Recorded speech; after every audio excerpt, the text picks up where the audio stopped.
Muito bem. Então, eu tenho esse primeiro dicionário aqui que corresponde a adicionar as variáveis de folga e isolar as variáveis de folga em função das outras. Ok?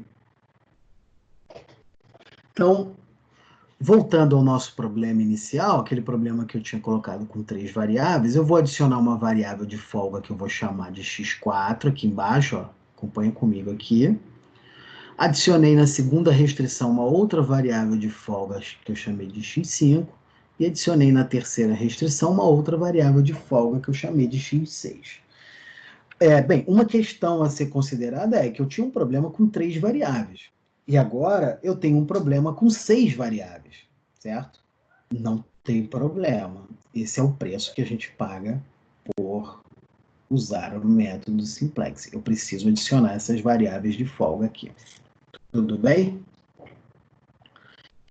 Então, eu passo de um problema com 3 variáveis para um problema com 6 variáveis quando eu adiciono essas novas variáveis de folga agora, aqui. Então, a primeira coisa é essa. Logo em seguida, eu vou isolar as variáveis de folga que eu acabei de obter em função das outras. Então, eu fico com esse dicionário aqui.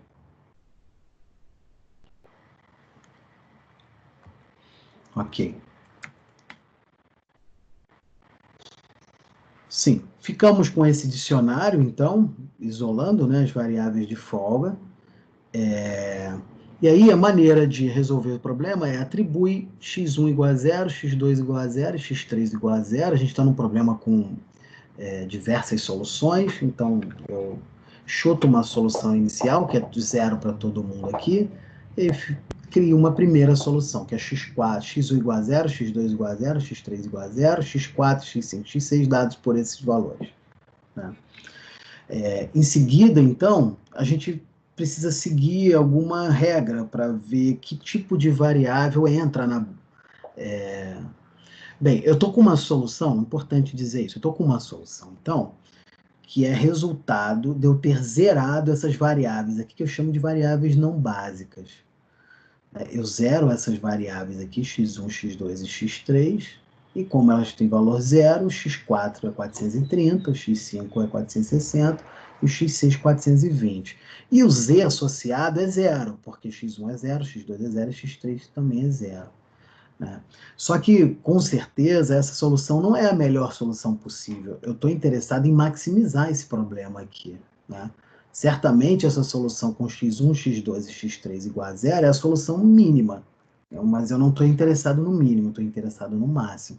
Então, eu quero caminhar para uma outra solução. O método simplex, ele é um método iterativo, né? Isso quer dizer que ele não é interativo, não. Interagir é de participar. Iterativa de repetir, né?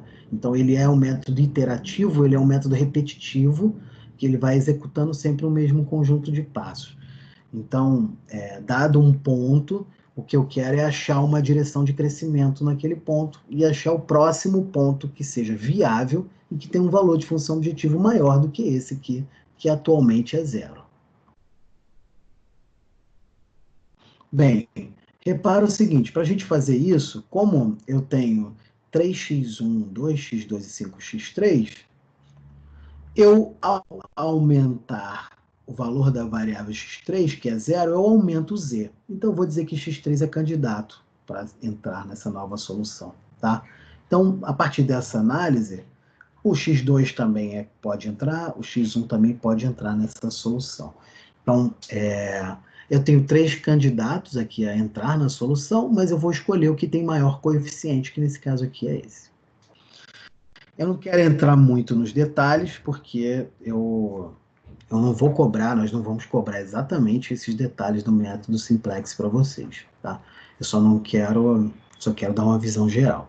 Então, eu consigo, com isso, montar, a partir desse dicionário, escolher uma variável que entra na base, e essa variável que entra, precisa, quando eu troco ela por alguém entra, ou alguma variável entra, e aqui eu tinha escolhido que eu entro com a variável que tem ou maior coeficiente, ou a variável que tem... eu tinha dito que, em geral, a gente entra com a variável que tem o maior coeficiente, que seria a variável x3, mas nesse caso aqui, o SageMath, que é a ferramenta que eu estou usando para obter esses dicionários, ele sempre entra com a variável que é candidata e que tem o menor índice, nesse caso é a variável x1. Então, ele entrou com a variável x1 aqui. x1 vai entrar na solução. Entrar na solução significa isolar x1 em função das outras. Mas alguém precisa sair, ou x4, ou x5, ou x6 dessa área aqui, né? Então, nesse caso, eu faço o teste da razão, que eu calculo umas razões, e escolhi que quem sai aqui é o x5. Então, eu vou isolar x1 na linha de x5. Quando eu faço isso, eu obtenho um novo conjunto de equações, porque eu estou substituindo esse x1 aqui, x1 em x4, vou substituir essa nova equação de x1 em x6 e vou substituir no z também. Quando eu faço isso, eu obtenho novas equações e, portanto, uma nova solução. Essa nova solução é x4 igual a 830 sobre 3, x1 460 sobre 3, x6 800 sobre 3. Isso me dá um valor de função objetivo que é quanto? 460. Ok? Então, eu tinha um valor de função objetivo que era zero. Eu troquei duas variáveis, isolei uma outra em função isolei x1 em função das outras na segunda equação, ao invés de x5, e com isso eu obtive uma solução melhor. Mas será que essa solução é ótima? Eu vou continuar fazendo essa análise, né? Eu vou olhar para a função objetivo aqui, ainda tem termos que se eu aumentar o x2, por exemplo, ou aumentar o x3, o valor de z aumenta. Como eu quero aumentar o valor de z, eu entro com x2. E ao entrar com x2, alguém tem que sair. Então, fazendo esse método até que não tenha mais nenhum candidato para aumentar o valor de z. Repara que aqui, esse é o quadro final, quando eu olho para essa função objetivo que eu obtive aqui,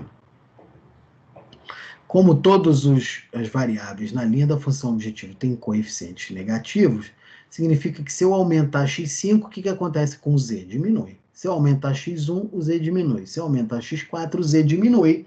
Bem, com isso, então, chega num ponto em que eu não tenho mais candidatos para colocar na base para aumentar o valor de z. Ou seja, cheguei na solução ótima. Então, no ótimo, a solução ótima é dada por esse termo independente, por isso aqui, e o ótimo é esse z igual a 1350 daqui. Ok? Então, na solução ótima, eu tenho o x3 é 230, o x6 é 20 e o x2 é 100. No fundo, x6 não é uma variável que me interessa, porque é uma variável que eu inseri artificialmente, né? Uma variável de folga. Então, não me interessa para a minha solução. Então, para a minha solução, o que eu tenho é x1, x2 e x3. Bem, x1 é 0, x2 é 100 e x3 é 230. E o valor de z é 1350. Ok?